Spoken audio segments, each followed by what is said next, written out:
Hi, I'm Brash Landau, Virtual Executive Officer here at InovaHire.com. So, you're ready to start the job hunting process. Well, you're in luck. Today we're speaking about job interviews, and I just happen to have some valuable pointers straight from our blog at InovaHire. So, let's get started. Step number 1 in the job interview preparation process: update your resume. Now, your resume is your starting point on a job board. The only thing an employer has to look at and consider is what's listed on your resume. To look your best, use an organized, professional format. I think the first impressions are absolutely critical here. The best resumes are complete, informative, relevant, and up to date. And all your references need to be aware they might be called about you, so give them a heads up about your job hunting. They'll appreciate it and give you a better reference. Submit your resume. Now that you've worked on your resume, it's time to submit it, of course. You can submit your resume directly to an employer, or you can use a job board. In fact, you can do both. Most people submit customized versions of their resumes to several companies all at the same time. This way, if one doesn't work out, you might have another one lined up and ready to bite. Having choices helps make job interview process easier and more fun. Keep detailed notes about each job prospect you're interested in and where you are in the process. Step number 3, check back with the potential employer. If it's been more than about 2 weeks since you submitted your resume and you haven't heard anything, send out a friendly email and make a follow-up phone call. It shows persistence, interest, initiative, and helps you learn where you are in their process.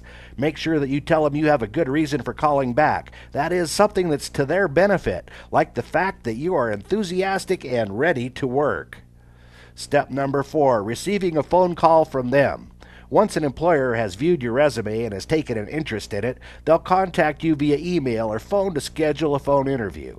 Now, not every company chooses to pursue a phone interview, but many do. So be prepared. Make sure that you start practicing.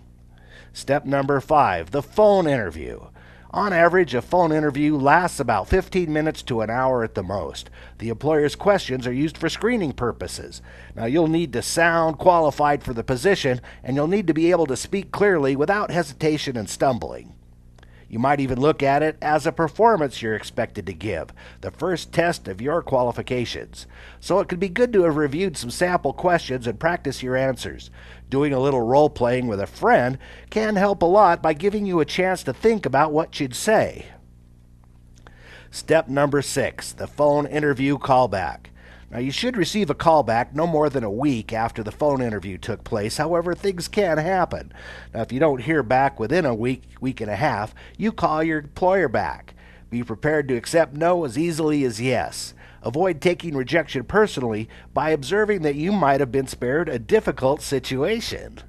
Most of the time, when employers do call back, they want to schedule a live face-to-face job interview, so have a notebook and pen ready at all times to copy down the information correctly.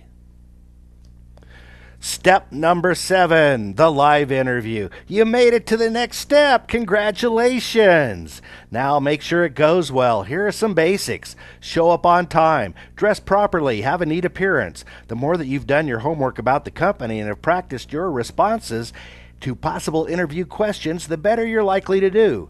Keep in mind that you're competing with other job candidates for the same position, so act like you want the job. Employers know that your attitude tells them a lot about your ability. Step number 8, live interview feedback. Now, when someone calls back, don't be nervous. Stay positive and confident. Again, have your notebook handy to write instructions down or notes. At some point, the employer will ask you to agree to a background check if they want to proceed, or they might tell you, we don't have a position right now, but we'll keep you in mind should something come up. We'll ask if you can check back with them. If the answer's no, it's not personal. Perhaps your timing wasn't perfect, or there was a more qualified person. And remember, you still have other resumes out there, right? The background check. Most employers use a service to handle background checks. They look you up in various databases, including law enforcement and credit reporting. The purpose is to confirm the personal information that you put on your resume. Be aware that background checks can go back more than 10 years, so if you think that they might find discouraging information about you, they probably will. And we're basically speaking about false information, felony charges, or bankruptcy here. It's better to have it show up on your resume where it can be discussed in advance so that there are no surprises. The offer. Now, once the background check is complete, an employer can come back to you with your desired position and salary offer. Should you accept the offer immediately? Well, you'll be able to tell if you have a good feeling about it. If not, it may not be the matchup you're really looking for. Are you able to make a long-term commitment to these terms? It's always okay to ask for a little time to make sure you'll be happy. Personally, I ask to be able to sleep on it and call back first thing in the morning. Number 11, make a counteroffer if necessary. Now, if the offer is everything that you need, great. If not, then it's time for negotiation. Make your offer. Be clear about what you want and be open to hearing about what the employer wants. You have the opportunity here to get a little creative in order to close the gap. If the compensation sounds a little low for your qualifications, ask for more benefits perhaps. As a rule, avoid the extremes of greediness or desperation and be willing to compromise if you like the opportunity. And if the deal just doesn't come together, be gracious and ask if they'll keep you in mind for something else. Perhaps there's a position coming open that would be closer to your preference. Finally, step number 12, your new job.